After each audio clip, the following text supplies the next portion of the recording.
Greetings, everybody. This is the second part of a two-part series on how we got here, called How We Got Here, which is on the institutional vulnerabilities of the American system, the American Constitution. And the first part of that series was all about sorry about the white balance, the weakness of the presidency and the inability of the president to have any power really to keep his promises apart from what the individual committees of Congress choose to do. He has no power to make it easier or to make it easier to pass a bill. All he has is veto power, or she.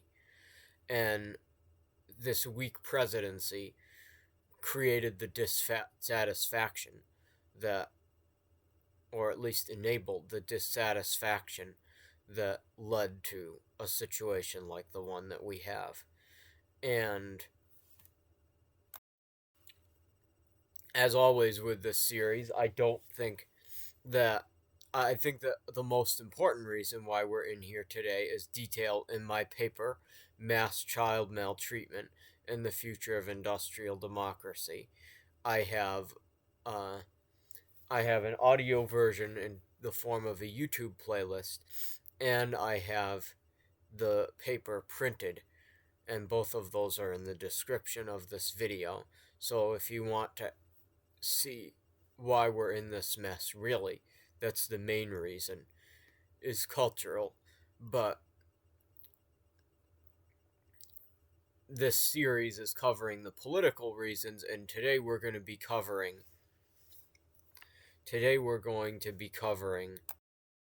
the first past the post method of voting and some of the alternatives, and why I think STV is a better alternative, single transferable vote, than pretty much any of the others.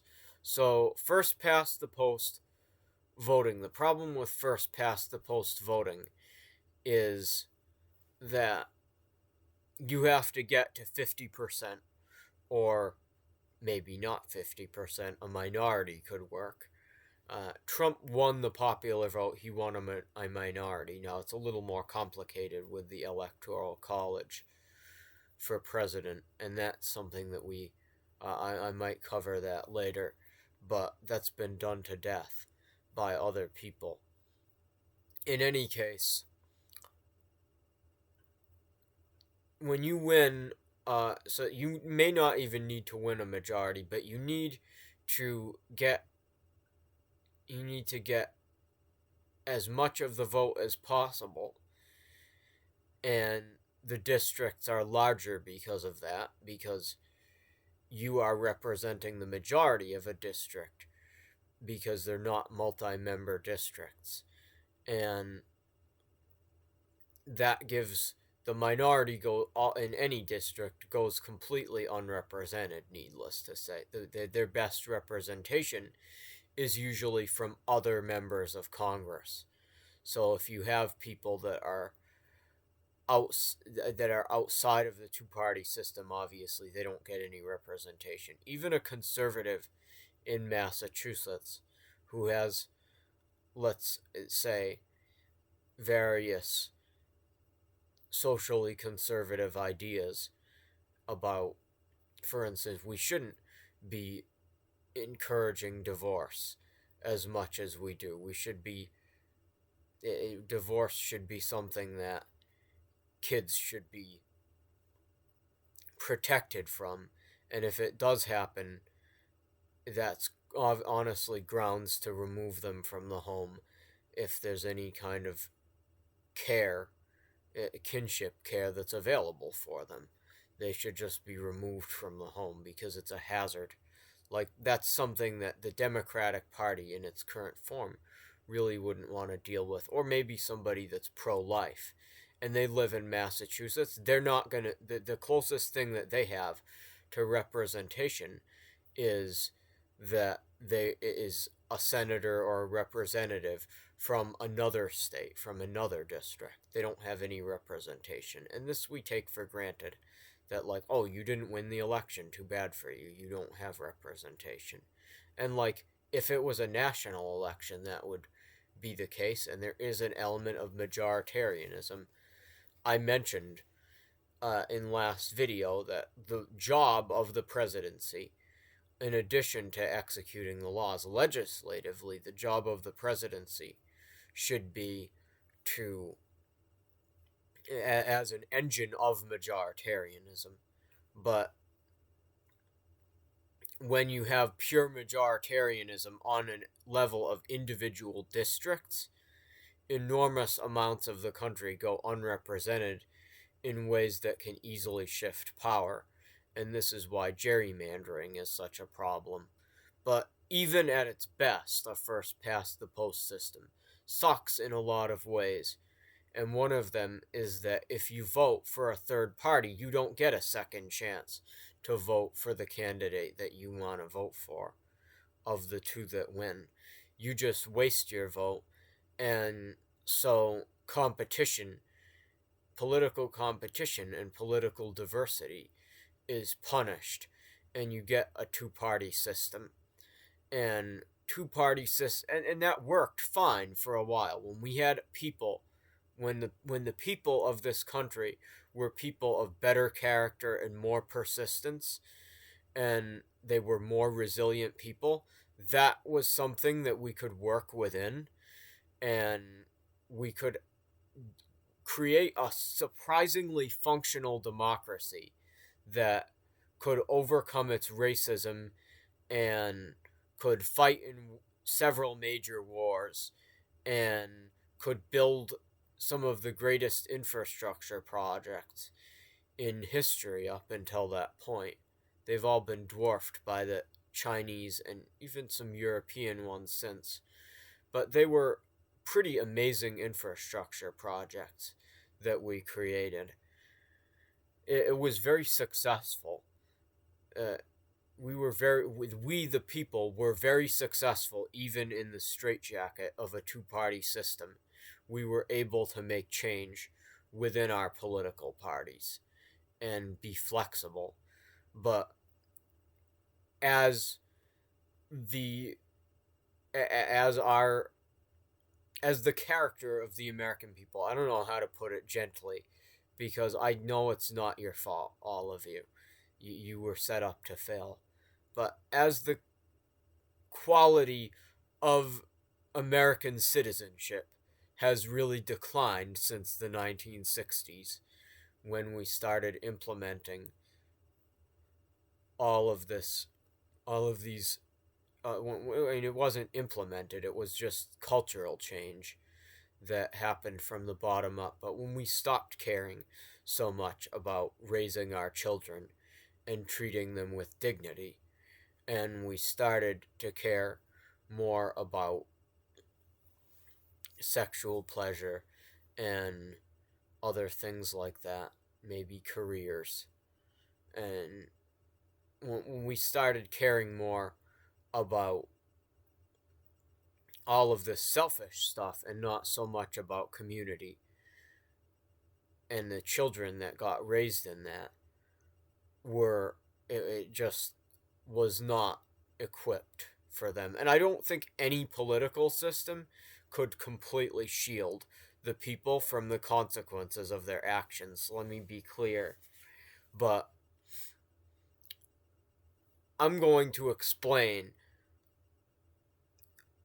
through this example of the past 60 years, I'm going to explain why a two-party system can be a problem. So you have a party that accepts the existence of global warming, and that's the Democratic Party. It's the party that I am forced to vote for in any competitive election, because it's the only party that believes that life is worth it. At this point, the Republicans have given up on life as a party. Like, their answer to the fact that things are unjust, their answer to that, they don't like abortion, and they don't like that babies are being killed, their answer is to want everyone to be equally perished. to be equally dead. That is the answer that the Republican Party has, and it's unacceptable to me. So if there's ever a competitive election, I have to vote for the Democratic candidate. In any case, that Democratic candidate is someone who is a cultural liberal, usually somebody who believes that kids should just be allowed to live in divorcing families and be subject to all of the pain of the divorce because they're resilient. They can just suck it up, and it's worth it for the grown-ups to feel good. And they would polish it over and church it up if they told you that, but that's what they believe. They're aggressively pro-choice.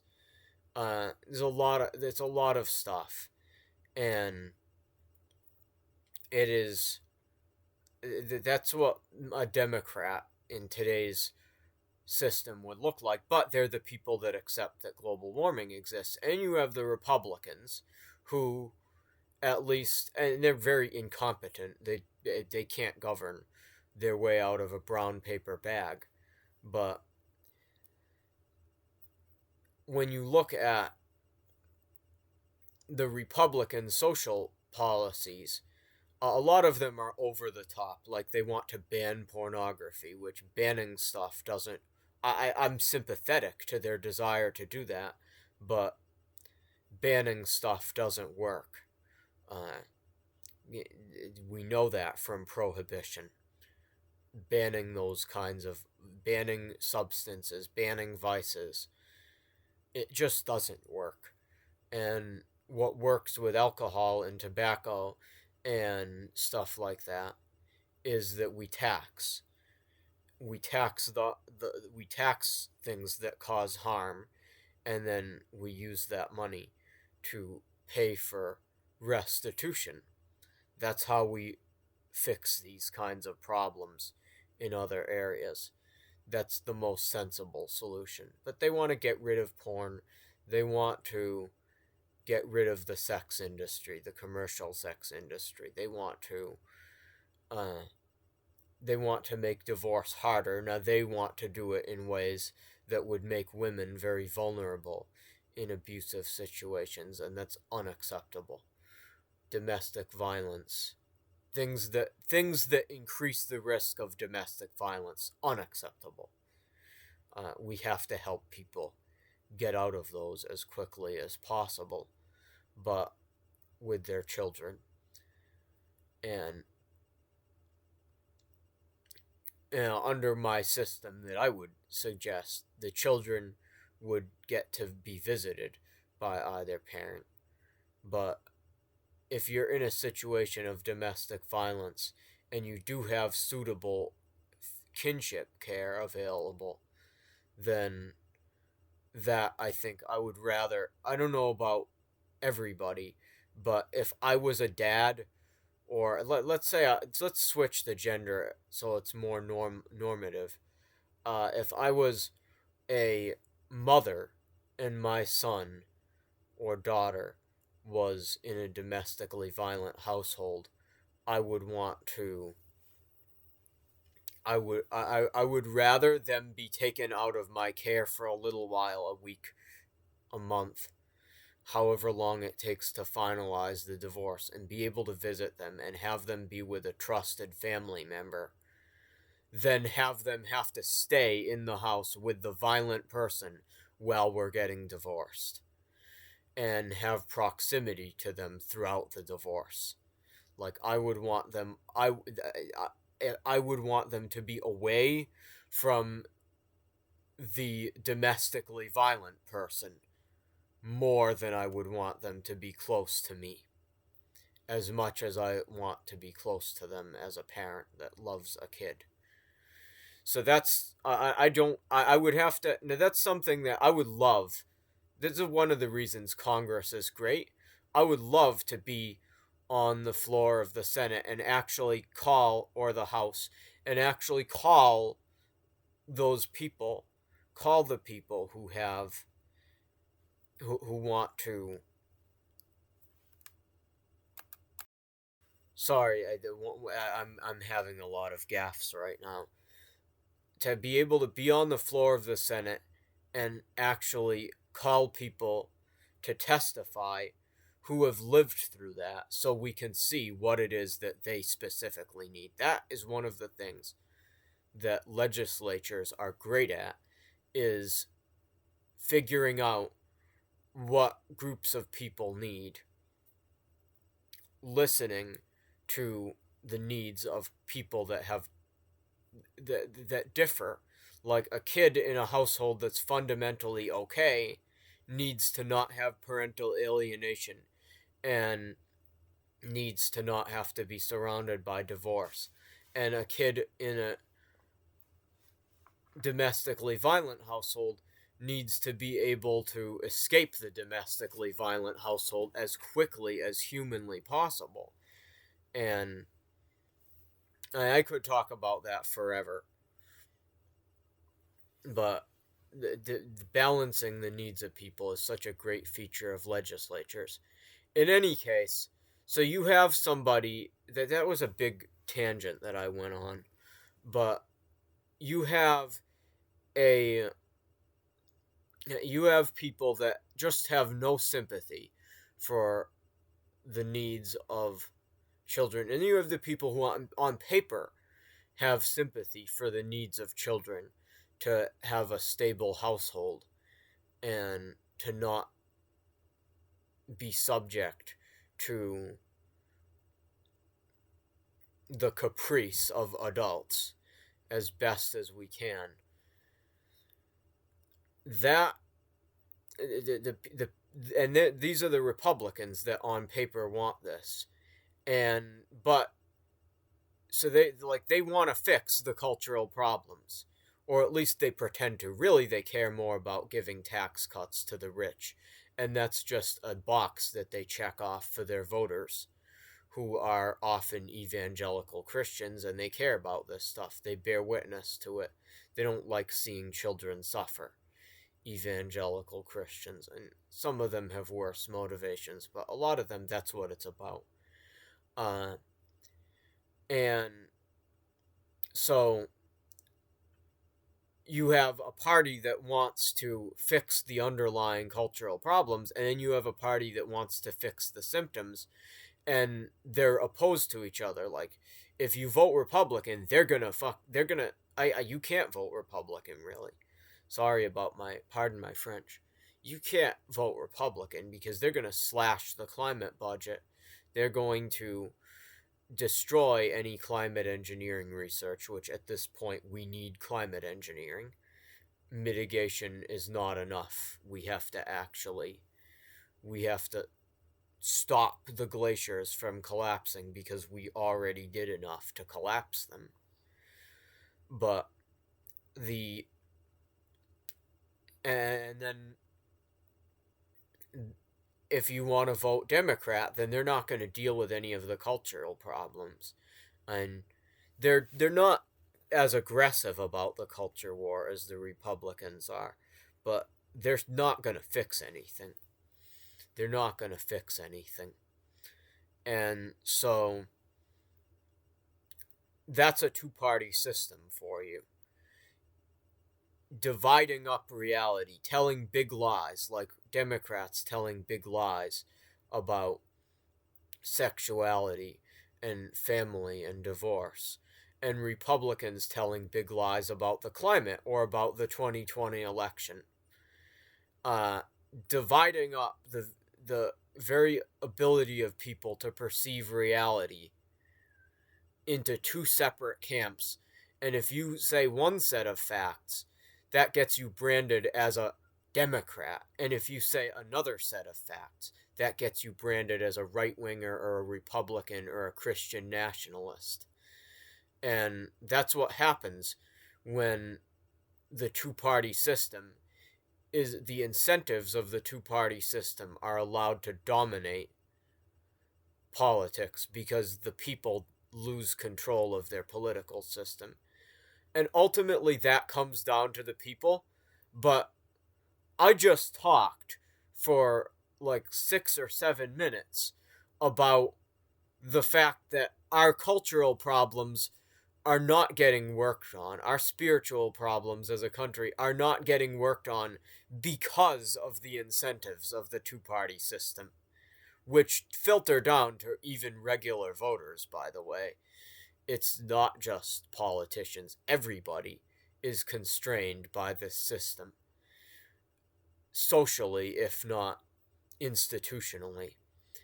And so I just spent 7 minutes explaining how our cultural problems are harder to fix because of the two-party system. And so it's absolutely a catch-22, because the very system that relies on an informed citizenry that can trust each other and can cooperate is the system that makes it harder to reinstitute, to recreate those conditions when they've been broken.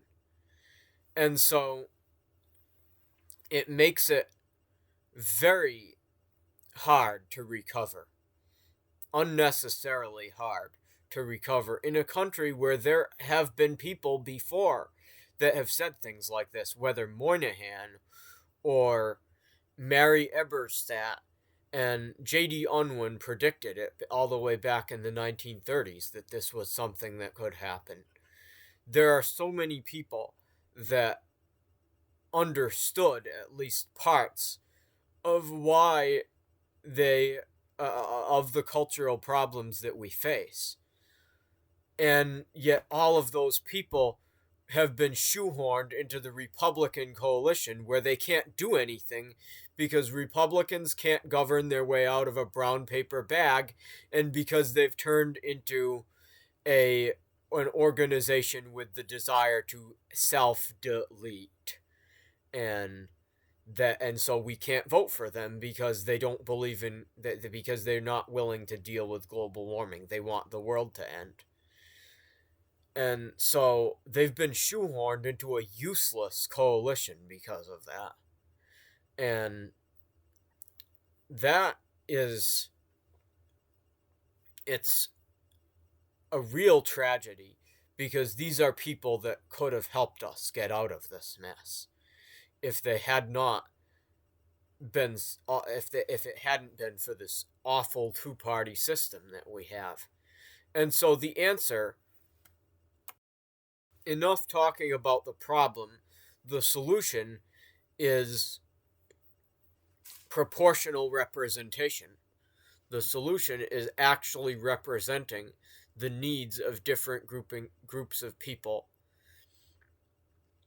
with a multi-party democracy in which you don't have to worry about your vote spoiling things and making the worst possible political forces win. And because of that, there are different parties in existence. There's a variety of different parties that exist in proportion to their overall size across the whole country. Essentially, Congress represents the whole American people rather than individual snapshots of who happens to be dominant in each of the districts. And there are a variety of ways to go about this, and some of them are more well-designed than others. One of them is called proportional representation. It's the German system. It's okay. It's a lot better than what we have. I would not want it in this country, frankly. I don't think it's ideal. And the reason why is because it institutionalizes the parties. You vote for a party instead of a person in the German Bundestag. And that means that the parties have institutional form. They are legal entities. They are under the Constitution. And having parties have always been something that is vulnerable to corruption. Parties have always been vulnerable to corruption because you can donate to a party instead of a person. And this was just since Citizens United. But even before Citizens United,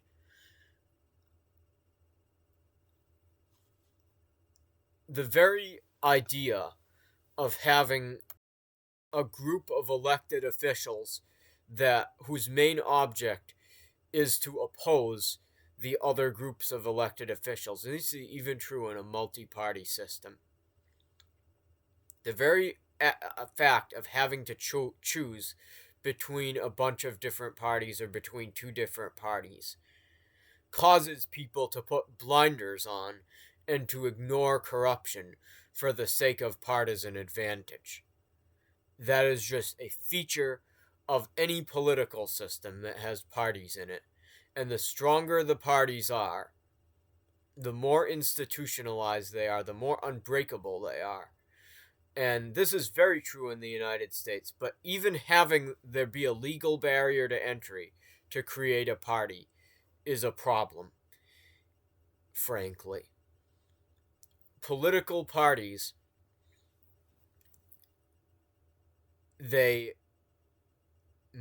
political parties involve unelected leadership, unelected whips, unelected ministers that are at the top of their party that were selected by party leadership rather than by a vote. Unelected people that have an enormous amount of power over the political system by having power over other elected officials. It's a drain on accountability, as I described in the last video. Strong parties are a disaster. We want parties to be as weak as possible. In theory, a system like ours would do that, but in practice, the incentives create a two-party system. And a two-party system necessarily makes the parties incredibly strong because up to half the population has to support one of them or the other in order to be able to have a chance at winning and having any representation.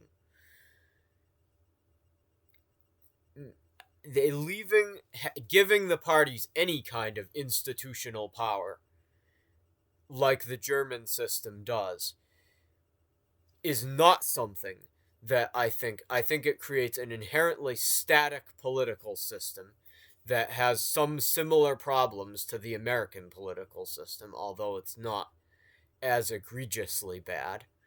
It is inherently prevents reform to have that level of consistency in your government.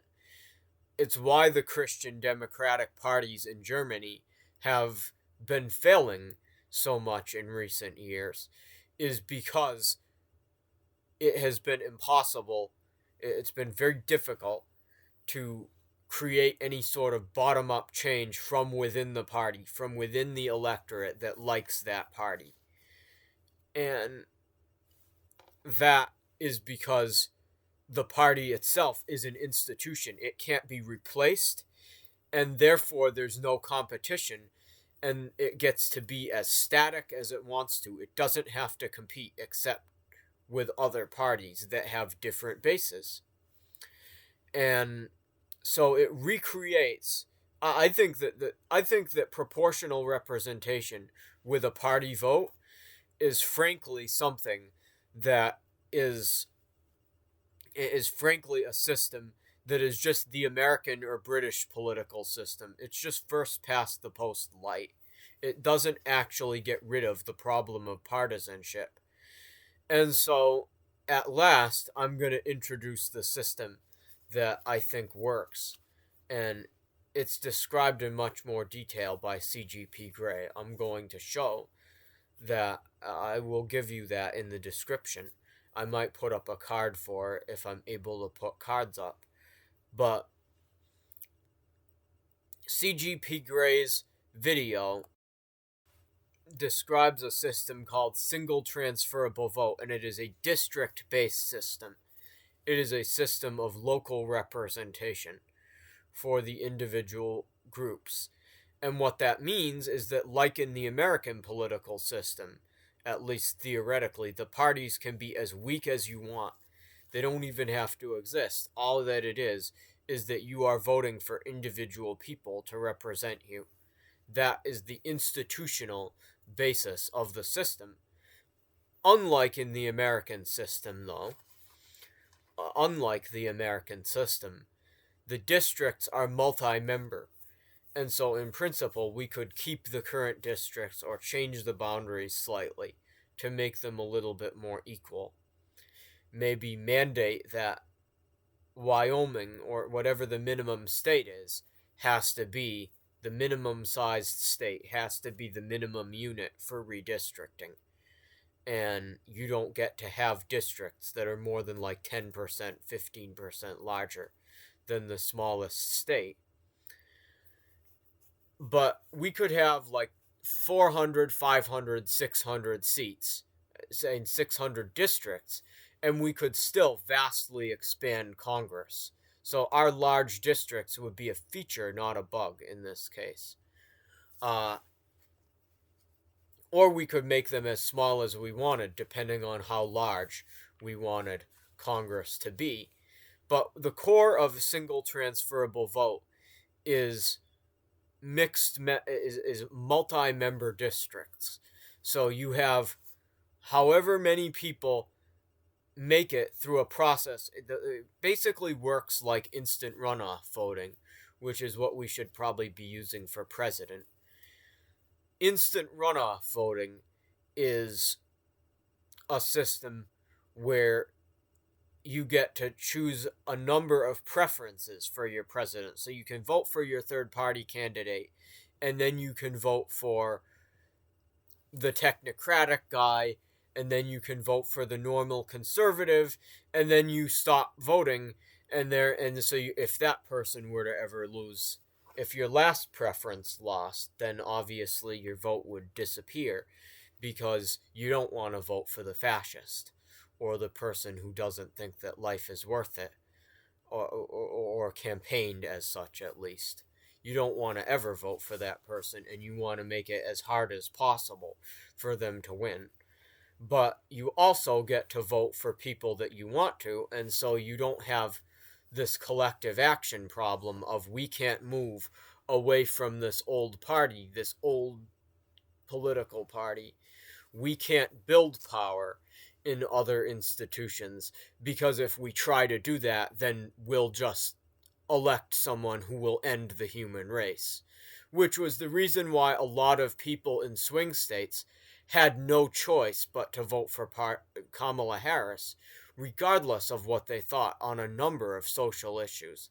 They had no choice but to vote for her, because if they didn't, then we had no reason to believe that there would ever be an election again. And they failed in that duty, and it's a miracle that we will ever have an election again. But that's because they just, again, people are bizarre, and they want to, and feelings don't make logical sense. But in any case, it's a big restriction on the ability of a political system to be flexible if you can't have people move over. So instant runoff voting solves that problem. But instant runoff voting and multi-member districts combined together, what that does is you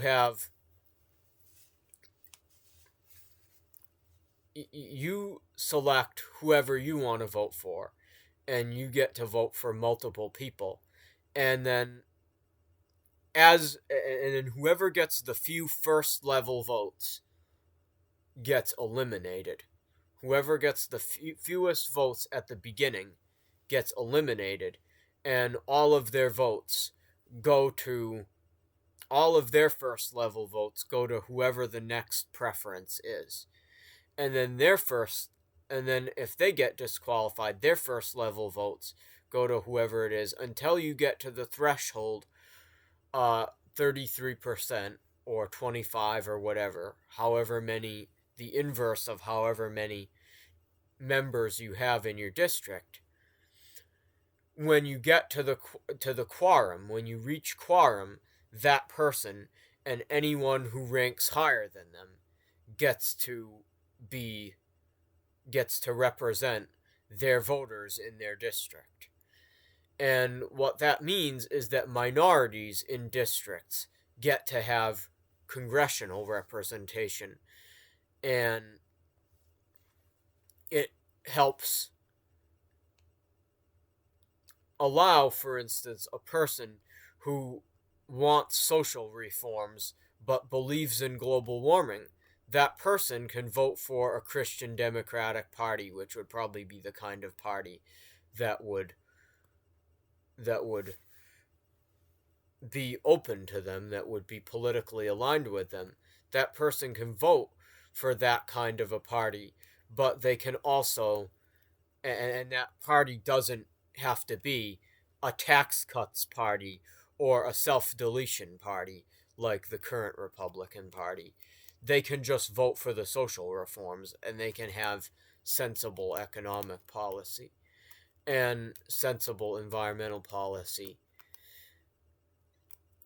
And that means that political parties, the beautiful thing about a single transferable vote system, as opposed to pretty much any other political system, is that the parties are disposable. If a party has a corruption problem and nobody's willing to deal with it because that party's is always in and out of power. If a party or two of them has a corruption problem, you can just get them, and for whatever reason it's not being prosecuted, you can still vote them out of power and replace them. You can vote the entire party out of power and replace them with a party that does the same job, that has the same mission, but doesn't have a bunch of political corruption. And if a party is unable to adapt to the world as it actually is, if a party is telling big lies, and people don't like big lies in general, because if they can hear the truth, they want to hear the truth. They want to live in the truth because they don't want to pour a bunch of effort and time into a fantasy. The only reason they would do that is if there's no better option for them. And so if a party becomes attached to a bunch of big lies, that party can just get chucked in the dustbin of history and replaced with a better party. The parties can grow organically. Hardly any paperwork is needed to start a party. All you need is a charismatic person. That's all you need, is the charismatic person or series of people that want to run for office, and they get together and they promise to back each other's bills and they agree with each other. You don't need hardly any paperwork in a single transferable vote system, at least in principle. Just the paperwork to run for office itself. It makes the parties completely disposable. And I think that it's the most ideal system. If we had a system like single transferable vote, frankly, I think that we already would have had all the social reforms that we need, and we would be a country of people in recovery and a country of people that are getting the mental health care that they need and are better citizens. And we never would have gotten to the point where people were willing to take their own to throw their lives away at the ballot box. Again, I don't want to get a community guidelines violation, so I have to be careful about the words that I use. But that's what it is that motivated people to vote for Trump. God bless all of you. If you were them, I love you. I know what it's like. The only difference between me and you is that I wanted it 24 hours later than you did. In any case, so no judgment necessarily. I still love you, but that was the motivation for most of you to vote for Trump, is that you wanted to throw your lives away. And I don't think it would have ever gotten that far if we had a single transferable vote system. In any case, as I get ideas about this stuff, I will continue making these kinds of videos about a better political system. By the way, the Senate, uh, there are various amendments that we could do to change the role of the Senate. The Constitution itself says that the equal representation of states in the Senate is inviolable. We could change the role of the Senate, however, in a bunch of ways. And I'm sure we should think about that as well as we try to build a more nimble political system. But the Senate is actually very well suited for a multi-member system because it's already multi-member. It's just that there are 2 members. We could easily say that instead of each state getting 2 senators, each state gets 6 or 10 senators. And that would allow for a greater amount of representation. Or we could have, in very large states, perhaps, we could have it be 50 or 20 well, 50's a little bit big. We could have it be like 15 senators, or double the amount of senators as a normal state, but those senators' votes are weighted by half in order to keep it equal. But that way minorities in states, political minorities, get more representation in the Senate. And so there's a bunch of ways that we could follow the spirit of the inviolable equal representation of states in the Senate, which is in the constitutional text. To break it would require a physical coup, or some other kind of abandonment of the Constitution. It is inviolable. Every state has to have equal representation according to the current system in whatever the Senate is, which could be changed radically. But there's a bunch of ways that we could implement it, and it's a very good fit actually for the Senate even as it exists now, the single transferable vote system. So that was my final aside. I might be talking about Pam Bondi and her testimony. It's not really. It seemed like a big bunch of political theater to me. It doesn't seem like something that's an immediate threat, and honestly, it's quite funny, but that's something that's going to have to be for a later day. God bless you all. I hope that you're safe and successful in opposing Donald Trump, as safe and successful as possible. I know that those are at odds. Knitting Cult Lady talks about how there's no safe way to oppose an authoritarian in principle. It's a lot safer with us than it would be in other regimes because of how dumb these people are. And I'm very grateful for a lot of things about the situation that we're in right now. But I hope that you're as safe. You know what I mean. I hope you're as safe and successful as you possibly can be in whatever you're doing to try to oppose this regime, the self-proclaimed president. God bless you, and I hope to see you again next week or this week. Take care.